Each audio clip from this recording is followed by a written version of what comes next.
suis Céline Berger, je suis fondatrice de Récréaction et j'utilise le jeu, les approches ludiques et créatives, l'innovation depuis 20 ans pour aider les sociétés à mieux communiquer et mieux former leurs collaborateurs. Bonjour à tous, je suis Reza Fazlolahi, je suis le fondateur de Reaching Target.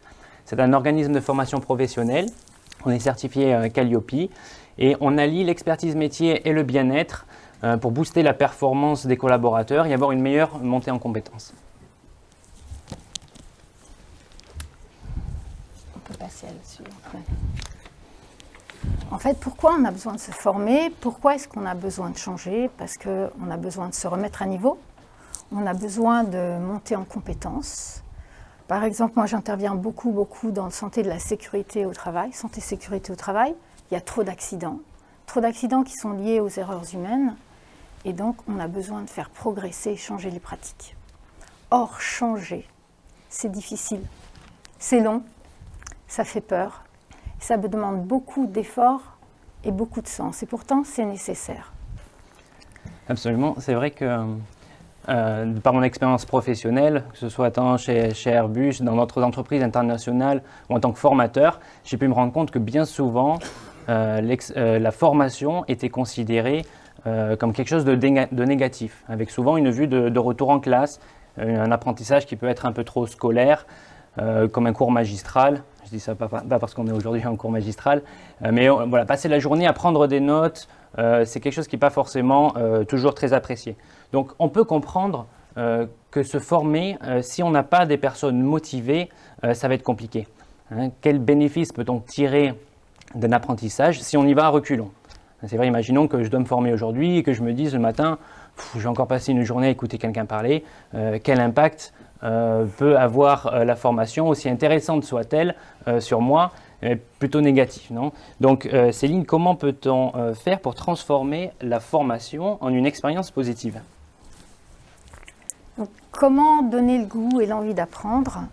Les neurosciences, tout à l'heure il y a quelqu'un qui en parlait, ça nous a expliquer en fait comment notre cerveau apprend. Et en fait, le cerveau, il retient pas seulement les mots, mais le contexte, l'expérience.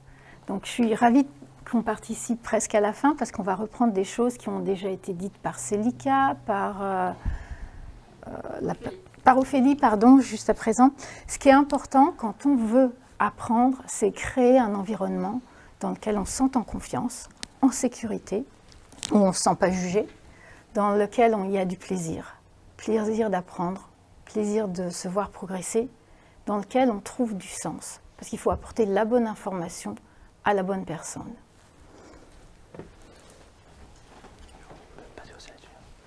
Et ouais, en fait, je voulais vous dire, on a tous été à l'école, on a tous en mémoire un prof qui était passionnant, qui nous a fait aimer une matière, et bing, nos résultats, ils ont boosté. Ou inversement, un prof qui était si ennuyeux que notre sujet favori, il en a perdu tout son attrait. Donc Reza va nous expliquer maintenant comment ça se passe quand on apprend dans un environnement qui n'est pas si propice à l'apprentissage. Tout à fait. C'est vrai que l'environnement dans lequel nous nous situons pour apprendre est absolument fondamental. C'est aussi une clé à notre réussite. Si on voit la pyramide des niveaux logiques de Robert Dilts, on voit que l'environnement est la base.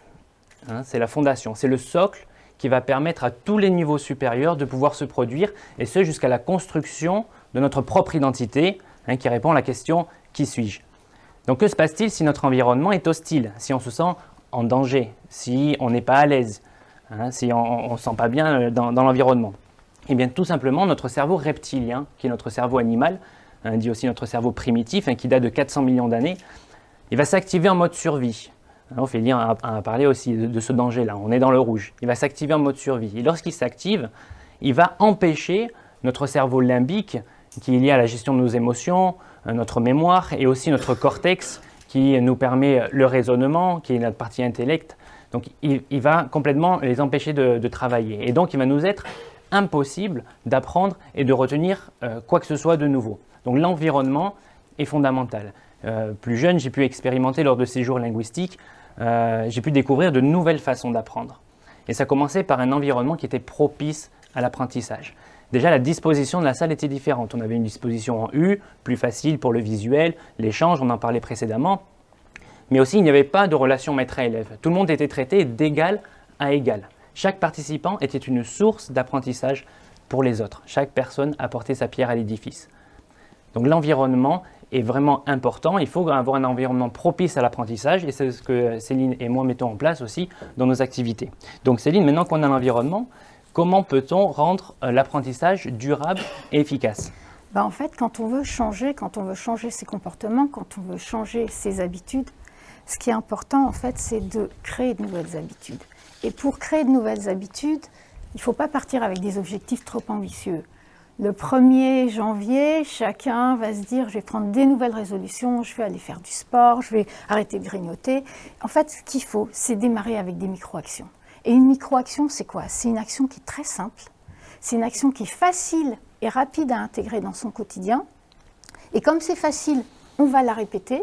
Et c'est cet accomplissement qui va nous procurer un sentiment de réussite et cette émotion positive, cette satisfaction, c'est ça qui va nous donner envie de recommencer le lendemain et qui va faire qu'on va répéter et ancrer l'habitude.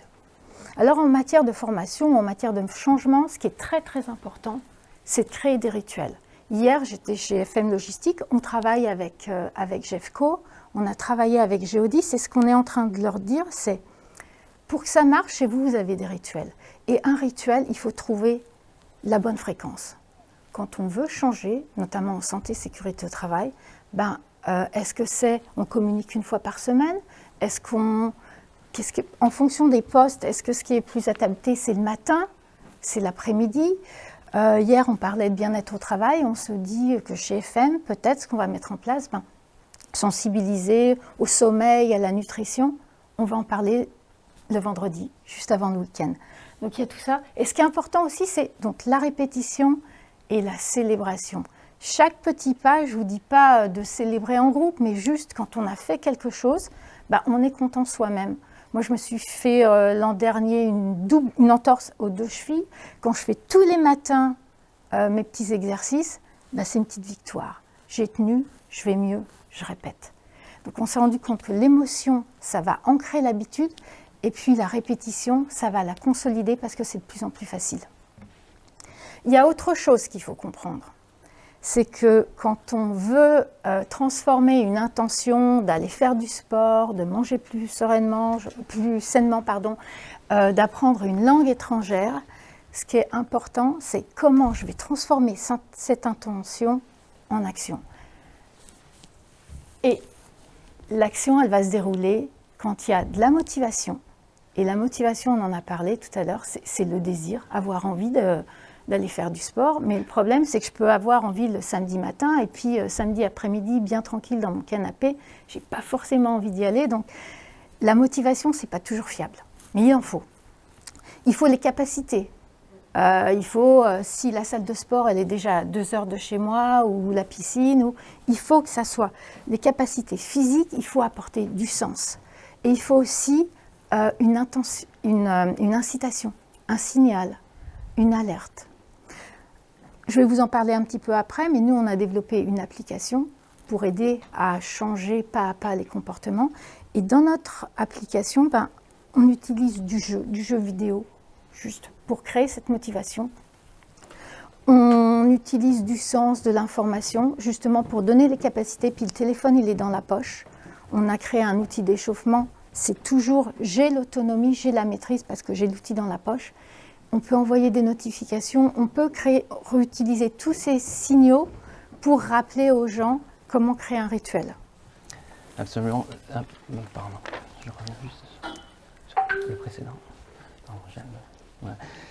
Juste, je voudrais ajouter, en effet, apprendre en pratiquant, que ce soit par des jeux, par des mises en situation, c'est certainement la meilleure façon d'apprendre. Qui n'a jamais pris de plaisir en jouant? Est-ce qu'il y en a dans la salle parmi vous des personnes qui aiment jouer aux jeux vidéo, bricoler, jouer de la musique ou peindre par exemple? Tiens, super, très bien. Est-ce que pour vous, vous êtes d'accord que lorsque vous faites ces activités-là, vous avez la sensation d'apprendre quelque chose? Plutôt, n'est-ce pas? Est-ce que vous voyez ça comme un travail, comme une contrainte ou plutôt comme un plaisir, comme une passion? Un plaisir, n'est-ce pas? C'est exactement ça. apprendre en jouant, en passant un bon moment. Que la formation soit vue comme une expérience positive, bienveillante et enrichissante. C'est ce que nous mettons avec Céline en place dans nos activités. Donc Céline, quels sont les avantages d'apprendre en jouant? En fait, je vous disais, ça fait 20 ans que j'utilise le jeu et je suis ravie parce qu'il y a Thierry Roch qui est un de mes clients avec qui j'ai travaillé pendant des années et des années. Et ça fait 20 ans que les chefs d'entreprise, que les ressources humaines, que les directeurs de santé et sécurité au travail me disent « Mais Céline, tu parles de jeu, mais nous, c'est sérieux, on fait du sérieux. » Je dis « Mais justement, parce que c'est du sérieux, que vos problématiques, elles sont si importantes, qu'il y a trop d'accidents du travail, il faut utiliser les bons leviers pour engager, pour motiver les gens à passer à l'action. » Et les leviers du jeu, c'est pas juste... on parle beaucoup de gamification, il y a plein de petits jeunes qui se mettent là-dedans, mais c'est pas juste donner des points, utiliser des badges. Ça sert strictement à rien. Les leviers du jeu, c'est donner une représentation concrète, par exemple en santé et sécurité au travail, des risques, des dangers. C'est donner du feedback, adapter, c'est permettre de plonger dans une situation réelle et de tester ses décisions, mais sans danger. Donc là, c'est pas grave, je me suis trompée ou j'ai porté un colis dans une mauvaise position. C'est aussi permettre c'est rendre visible l'invisible. Si Reza ou si moi, on porte un colis dans une mauvaise posture, aujourd'hui, c'est pas grave. Mais quand on fait ça 100 fois par jour pendant des années, ça a des conséquences. Par le biais du jeu, on peut aller montrer ces conséquences et montrer l'impact. C'est aussi tout le côté collaboratif, solidaire, challenge. Absolument, il est très très important de ce jour de trouver le juste équilibre entre théorie et mise en pratique, sous forme de jeu ou d'échange. Si on nous donne l'option de choisir entre une journée où on va écouter quelqu'un parler seulement ou la possibilité de passer une journée où on va apprendre de nouveaux concepts et qu'on va pouvoir s'approprier grâce à des jeux ou des mises en situation, j'imagine que la plupart des personnes vont choisir cette seconde option. Donc c'est ce qu'on met en place, c'est important pour nous et ce qu'on va rechercher, c'est d'accompagner les apprenants, les aider à progresser en s'appropriant de nouveaux concepts grâce justement à cette activité, ces jeux ou ces mises en situation.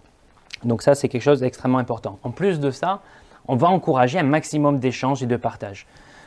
Les personnes avant ont parlé de l'importance du côté humain et de l'échange, que ce soit dans l'onboarding ou ailleurs. En effet, pourquoi est-ce que c'est important de considérer ces échanges et ce partage d'expérience? Lorsqu'on vient se former, on vient avec notre bagage, notre vécu, notre expérience professionnelle, qui est unique. Chaque personne est unique. Si on permet cet échange-là, ce partage d'expérience, eh bien c'est chaque participant qui va mener encore une fois sa pierre à l'édifice. Et c'est tout le groupe qui va bénéficier de cet enrichissement de formation. Donc ça, c'est très important pour nous. En plus de ça, il y a un élément aussi clé, on en a parlé déjà depuis ce matin, qui est important à considérer, qui est le bien-être.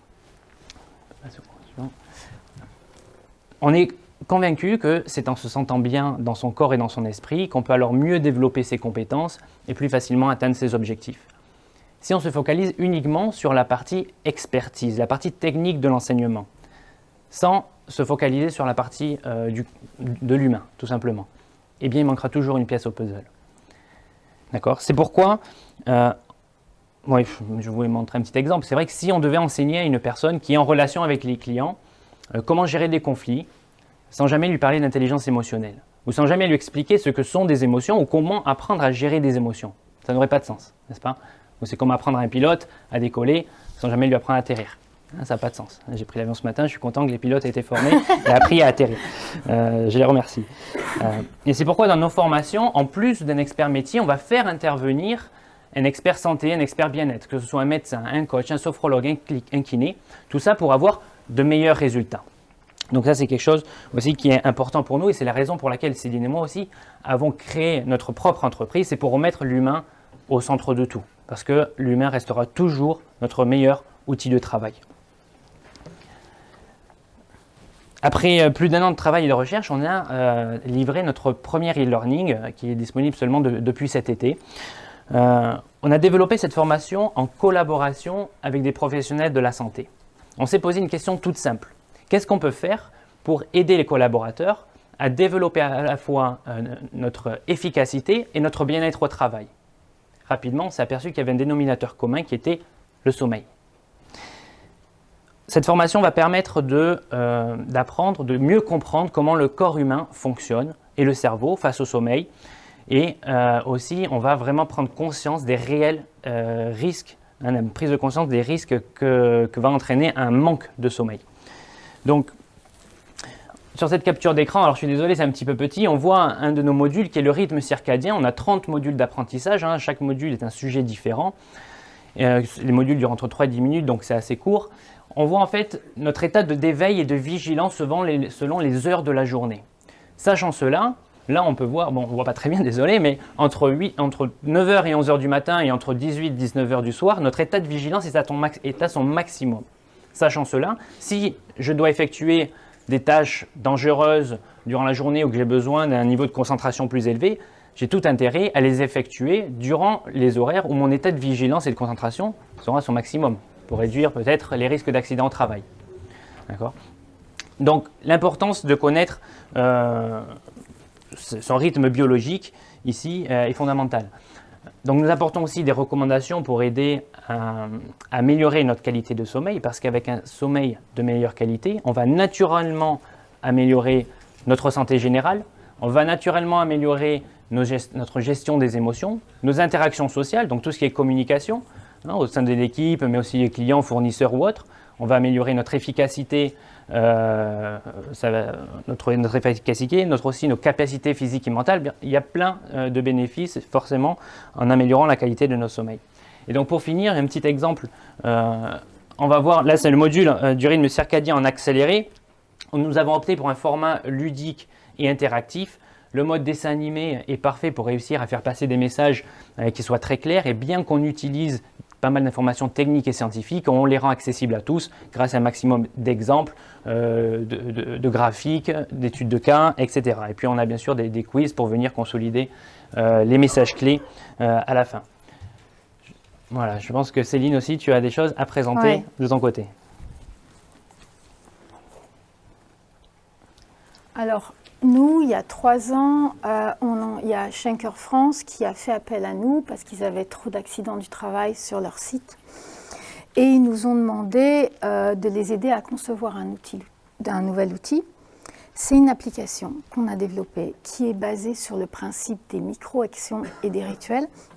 Et en gros, il faudrait considérer un peu notre application comme un couteau suisse. Un couteau suisse, ça a plein de petites fonctionnalités pour répondre à plein de problématiques. Notre application, c'est pareil.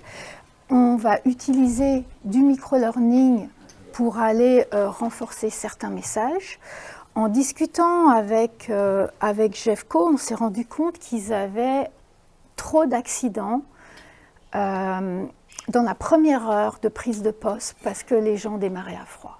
Et donc cet été, on a ajouté une fonctionnalité dans l'application. Comme je vous disais, c'est un couteau suisse, c'est opérationnel. On a ajouté la fonction échauffement, éveil musculaire. Et je me suis dit, si on demande à chacun de vos collaborateurs de démarrer avec 10 minutes d'éveil musculaire, ça ne va pas marcher. Tout à l'heure, quelqu'un disait, les collaborateurs ont besoin, ils ont envie d'autonomie, ils ont envie de maîtrise. Donc notre outil, ça donne la maîtrise au collaborateur d'aller s'échauffer quand il a besoin, d'aller choisir son temps d'échauffement et la zone musculaire à échauffer, parce qu'on a tous des faiblesses, on est tous différents. Donc ça, c'est les micro-actions. On utilise du jeu vidéo. Le jeu vidéo, c'est, comme disait tout à l'heure Reza, il faut trouver un juste milieu. Le jeu vidéo, c'est là pour capter l'attention, pour centrer sur une pratique, mais ce n'est pas du tout pour jouer. Ce n'est pas jouer pour jouer, c'est jouer pour apprendre, jouer pour changer la vision des risques au travail. On va utiliser du storytelling pour aller centrer sur une bonne pratique.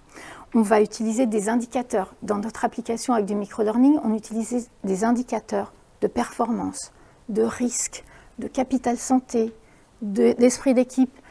Ce qu'il faut, c'est quand on les plonge dans une situation de leur quotidien, c'est leur renvoyer les bons indicateurs. Si je casse quelque chose que je ne ramasse pas, et que j'ai un collègue qui arrive derrière, qui tombe, bah ça, vous avez des indications, vous avez déjà des statistiques dans vos entreprises. Donc, grâce à nos capsules qui durent 3 minutes, on peut leur renvoyer des informations. On utilise aussi le challenge, parce que l'influence des pairs, mettre en mouvement, encourager chacun à participer, c'est important. On a une vidéo d'1 minute 30 pour vous montrer en quoi ça consiste.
Voilà. En discutant aussi avec Colas et Saint-Gobain, ils nous ont raconté qu'ils avaient des problématiques pour évidemment accueillir les nouveaux, les intérimaires, mais aussi quand on revient d'un congé longue maladie. Et ils m'ont raconté tous les deux un incident qui est arrivé à un ancien collaborateur qui revient après une période maladie de longue durée et qui a eu un accident fatal dès la première semaine. Donc on s'est dit comment faire en fait pour réaccueillir les gens, et on est en train de développer un outil de checklist évolutif. En fait, c'est un outil qui permet aux managers d'aller définir des points de vigilance par priorité, et liste 1, liste 2 en fonction de la seniorité et des besoins, et le collaborateur reçoit sur son app une première liste de points. Il faut savoir que quand on veut développer une nouvelle pratique ou une nouvelle habitude, il faut partir d'une habitude ancienne. Et pour relier cette nouvelle pratique, par exemple, il y a 30-40 ans, ce n'était pas automatique, quand on montait dans sa voiture, d'attacher sa ceinture de sécurité. Quand vous voulez, c'est pour ça que tout est basé sur le principe des micro-actions, quand vous voulez développer de nouvelles pratiques, il faut donner l'autonomie. En fait, vous avez des points de vigilance, il faut contrôler l'état des pneus, le niveau d'huile. Vous allez envoyer ces points-là et permettre à la personne qui reçoit ça d'aller relier cette nouvelle pratique à son habitude. Et par exemple, il va dire, après avoir pris les clés du camion, je vais contrôler l'état des pneus. Après être assis, j'attache ma ceinture, je vérifie le niveau d'huile. Donc ça, c'est un outil qu'on est en train de développer. Ce qui est important pour nous, quand on veut changer les pratiques et quand on veut former, faire progresser, c'est apporter du sens, apporter du plaisir, aider quelque chose qui soit simple, facile à intégrer dans le quotidien. Donc, oui, je peux vous parler d'une expérience chez Schenker France qu'on avait fait avec eux. 1 minute 3 semaines. On a posté une nouvelle capsule de 3 minutes tous les jours. On a eu 1500 participants. Une enquête, il y en a 86% des gens ont joué tous les jours. 95, 2 à 3 fois par semaine. Pourquoi ? Parce que c'est fun, parce que c'est rapide, parce que c'est ludique. Et surtout, ce dont on était très fiers, c'est qu'au bout de 3 semaines, 76%, je crois, ont changé leur vision du risque au travail et 31% ont changé au moins une pratique. Et si je peux finir juste pour 30 secondes sur cette formation, voilà, juste rappeler, la formation est obligatoire pour que vos collaborateurs puissent monter en compétences, assurer qu'ils soient bien formés sur les postes qu'ils occupent. Les entreprises doivent cotiser 1% de la masse salariale pour la formation. Ce que beaucoup ne savent pas, c'est que si ce budget-là qui est récupéré par des OPCO ou des FAF n'est pas utilisé à la fin de l'année, ce budget-là de formation est perdu. Et pour l'utiliser, il faut que l'entreprise choisisse un organisme de formation qui soit certifié Calliope. Jusqu'à présent, c'était Datadoc. À partir du 1er janvier de l'année prochaine, ça sera remplacé par Calliope. Donc, comme Reaching Target est certifié Calliope, en gros, vos formations peuvent être prises en charge sans que ça coûte rien à l'entreprise. Donc, formez vos collaborateurs, sachant qu'ils peuvent avoir vraiment une belle expérience, apprendre techniquement, apprendre sur eux. Ils seront plus motivés et vous aurez naturellement des collaborateurs plus investis, plus engagés et plus efficaces. Merci.